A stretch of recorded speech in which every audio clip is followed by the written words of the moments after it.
Good morning. अब जो आखिरी कविता क्षितिज में बची है, आज हम लोग उसको पढ़ लेते हैं। वो है कन्यादान। हाल ही में हालांकि हम लोगों ने इसको पढ़ा था, फिर भी एक बार और कर लेते हैं इसको। कन्यादान ऋतुराज जी की लिखी हुई कविता है। कन्यादान शीर्षक का मतलब क्या होता है कि जो शादियां होती हैं लड़कियों की, तो उसमें माता पिता अपने कन्या का दान करते हैं लड़के को या उसके परिवार के बीच। तो शादी एक आयोजन होता है जिसका प्रमुख जो काम होता है, जो उद्देश्य होता है, वो होता है कि कन्या अपने घर से लड़के के घर जाती है, वर के घर जाती है। तो इसमें जो सबसे प्रमुख विधि है वो है कन्यादान। तो इसका नाम कन्यादान नहीं दिया गया, कुछ और नहीं कहा गया इसको दान कहा गया। किसी चीज का जो विनिमय होता है, देना होता है कहीं, तो एक तो आप खरीदते हैं कोई चीज, तब आपके पास वो आता है, और एक होता है दान। तो दान शब्द बड़ा ही व्यापक शब्द है, बड़ा ही अच्छा शब्द है कहिए। इसमें देने की भावना होती है बिना किसी मूल्य के। या एक व्यक्ति किसी को देता है उसकी जरूरत के लिए, उसकी मदद के लिए, तब हम उसको दान कहते हैं। तो इसका शीर्षक रखा गया कन्यादान। या शीर्षक इसलिए रखा गया क्योंकि उस प्रक्रिया का नाम कन्यादान है, जिसमें माता पिता अपनी पुत्री का हाथ वर के हाथ में देते हैं, उसकी जिससे शादी हो रही होती है। तो इसको दान कहा गया। इसको दान इसीलिए कहा गया कि जो लड़की होती है उसको पाल पोस कर उसके माता पिता बड़ा करते हैं और फिर किसी को दान में देते हैं। दान में इसलिए देते हैं कि वो अब उस घर को रोशन करे, उस घर में जाकर खुशियां लाए, उस घर का जो वंश है वो आगे बढ़े। यानी उनकी सहायता करते हैं। बिना अगर कोई दान न करे कन्या का, तो परिवार आगे नहीं बढ़ सकता है, वो परिवार अधूरा रह जाएगा। तो एक तरह की मदद ही है ये, एक तरह का परोपकार है, जिसके तहत कन्या का दान किया जाता है। भले ही सामाजिक रूप से इसका रूप जो भी बदल बदल के हो गया हो, यह एक व्यापार जैसा हो गया है जिसमें दहेज लिया जाता है, बहुत सारी प्रक्रियाएं हैं, बहुत सारे मांग। तो ये उसका सही प्रारूप नहीं है। असल में यह एक दान है जो कि दे करके उपकार करते हैं कन्या पक्ष के लोग, कन्या के माता पिता लड़के वालों को, ताकि उनका परिवार रोशन हो सके, उसमें खुशियां आ सके, उनका वंश बढ़े और सृष्टि चलती रहे। तो यहाँ शीर्षक रखा गया कन्यादान। ऋतुराज जी की कविता है। इसमें जो जीवन के प्रति संवेदनशीलता होती है, जो सेंसिटिविटी होती है, उसके बारे में कवि बात कर रहे हैं, उसके पक्षों को यहाँ रख रहे हैं। कवि ने स्त्री के लिए कोमलता के गौरव में छिपी कमजोरी के उपहास का विरोध किया है। कोमलता के गौरव में छिपी कमजोरी के उपहास का विरोध किया है। हम जब स्त्री की कल्पना करते हैं तो एक कोमल, एक कम बोलने वाली, कम आक्रामक, करुणा से भरी हुई आकृति हमारे मन में आती है, जिसमें ममता होता है, वात्सल्य होता है, प्रेम होता है। ऐसी सभी जो अच्छी भावनाएं हैं सृष्टि की, वो सब उसमें हम देख पाते हैं। साथ ही साथ कोमलता उसका एक श्रृंगार होता है, एक प्रमुख अंग होता है। लेकिन हम उस कोमलता को उसकी कमजोरी भी समझ लेते हैं और उसको कई बार उसका उपहास करते हैं इस कारण से, या मन में एक दया की भावना रख लेते हैं, या हम उसको अलग अलग तरीक़ों से देखते हैं कि ये कमज़ोर है, इससे ये काम नहीं हो पाएगा। इस तरह की भावनाएं हमारे मन में आ जाती हैं। तो कवि ने इसका विरोध किया है कि कोमलता को कमजोरी समझ लेना ही गलत है। कोमलता शालीनता भी तो हो सकती है, बल्कि शालीनता ही है।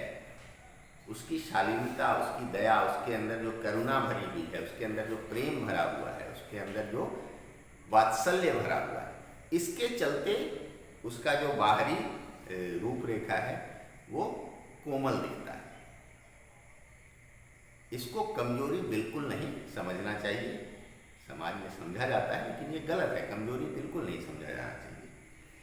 तो कवि ने इसका दृढ़ता से विरोध किया है इस कविता के माध्यम से कि कोमलता को कमजोरी ना समझा जाए।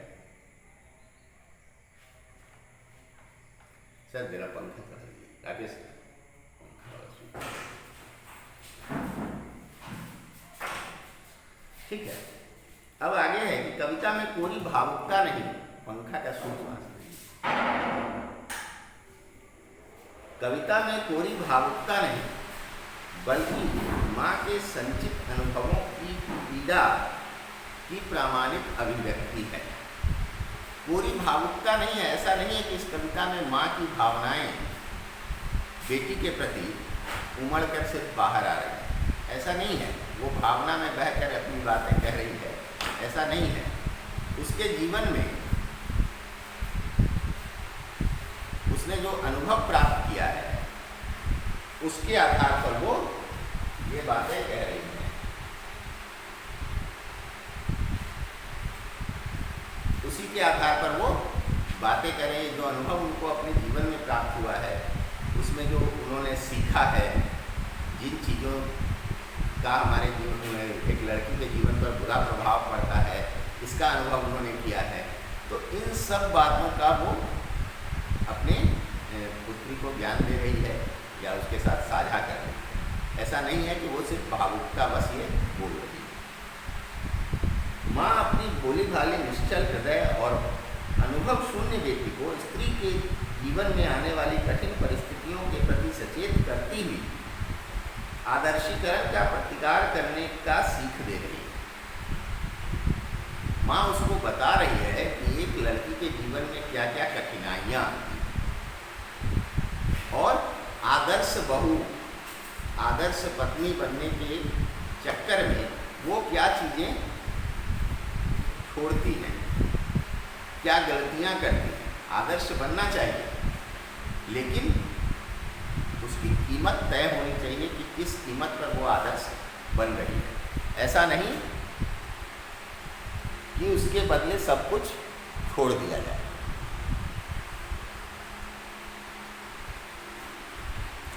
तो बेटी को माँ यही सिखा रही है कि आदर्शीकरण एक सीमा में होना चाहिए। ऐसा नहीं कि उसके लिए सब कुछ न्यौछावर कर देना चाहिए। कहने का अर्थ यह है कि आदर्श जीवन होना अच्छी बात है, लेकिन वो अलग अलग दृष्टि से अलग अलग तरह के आदर्श बना दिए जाते हैं।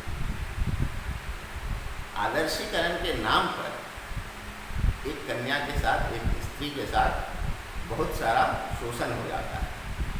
उसको अपना मन दबाना पड़ता है। जो वो कर सकती है वो नहीं कर पाती है। ऐसा नहीं होना चाहिए। ये जो स्टैंडर्ड, ये जो पैमाना बनाया गया है, वो तो समाज में लोगों ने अपने हिसाब से बनाया कि स्त्री को ऐसे ही रहना चाहिए, यही यही करना चाहिए, और उसी को आदर्श मान लिया गया। तो इसका विरोध करने के लिए कह रही है कि नहीं, तुम अपने आदर्श स्थापित करो, ताकि आने वाली पीढ़ी उससे सीख सके कि नहीं, ये भी आदर्श हो सकता है। यहाँ कहा गया कि माँ अपनी भोली भाली निश्चल हृदय और अनुभव शून्य भी, क्योंकि जब लड़कियों की शादी हो रही होती है, अब तो खैर ज़्यादा उम्र में होती है और पढ़ाई लिखाई उस बीच हो चुकी होती है। पहले के समय में कम उम्र में शादियाँ होती थी, 18-19 होते होते तो हो ही जाती थी। तो उस समय तक जो लड़कियां होती थी या उनकी शिक्षा वगैरह की भी व्यवस्था बहुत ज़्यादा नहीं होती थी, सीमित शिक्षाएं उनको दी जाती थी, तो उसका अनुभव बहुत कम होता था। ज़्यादातर वो घर में ही रहती थी।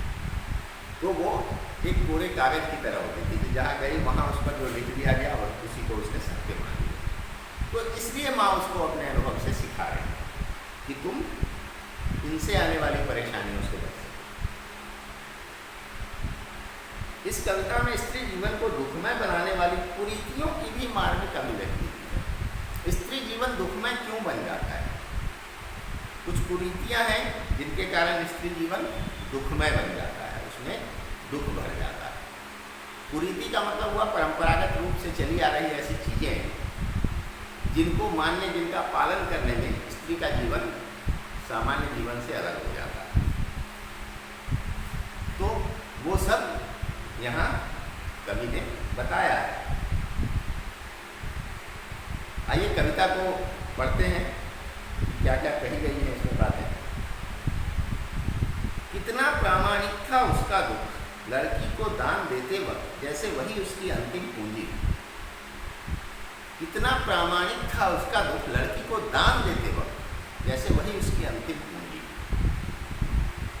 माँ के मन में जो दुख था वो कितना प्रामाणिक था, कितना सच्चा था।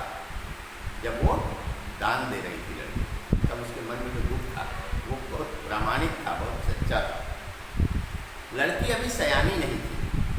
इसका कारण क्या था कि लड़की अभी सयानी नहीं थी। सयानी का दो मतलब होता है, एक बड़े होना, एक होशियार होना। तो दोनों स्थितियों में लड़की विवाह के योग्य हो चुकी थी, लेकिन अभी समझदार उतनी नहीं हुई थी, क्योंकि उसको अभी दुनिया के खपेड़े नहीं पड़े थे। उसने अभी संसार नहीं देखा था। वो तो अभी अपने परिवार में माता पिता की छाँव में ही रही। तो लड़की अभी सयानी नहीं थी, अभी इतनी भोली सरल थी कि उसे सुख का आभास तो होता था, लेकिन दुख बाँचना नहीं आता।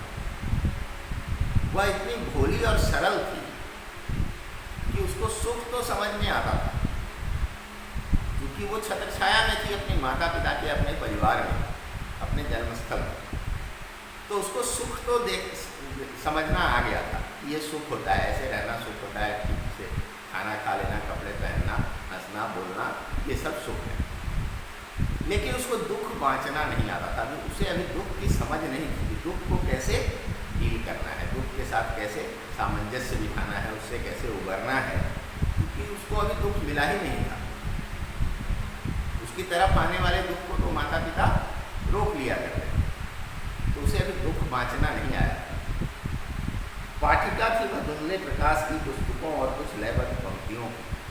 वह धुंधले प्रकाश की पाठिका थी, अभी उसे सांसारिक रोशनी में आने का मौका नहीं मिला था, और उसने अभी कुछ लयबद्ध पंक्तियाँ और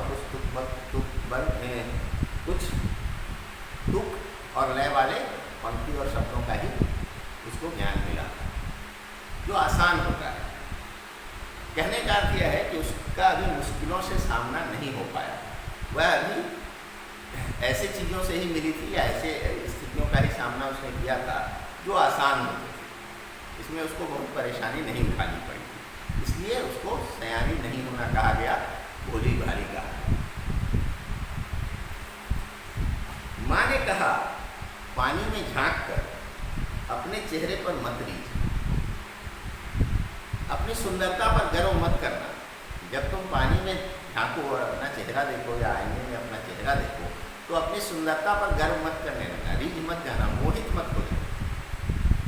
कहने का कि आत्ममुक्त मत हो जाना, अरे मैं तो कमाल हूँ, और उसी को अपनी सबसे बड़ी पूंजी समझने मत लगना। कहने का क्या था कि असली पूंजी तो बौद्धिक पूंजी होती है, बौद्धिक संपत्ति होती है। अपनी बुद्धि को बढ़ा, अपने चेहरे पर मत रीझना। आग रोटियां सेकने के लिए है, जलने के लिए नहीं। आग का सकारात्मक प्रयोग क्या है? उस पर भोजन बनता है,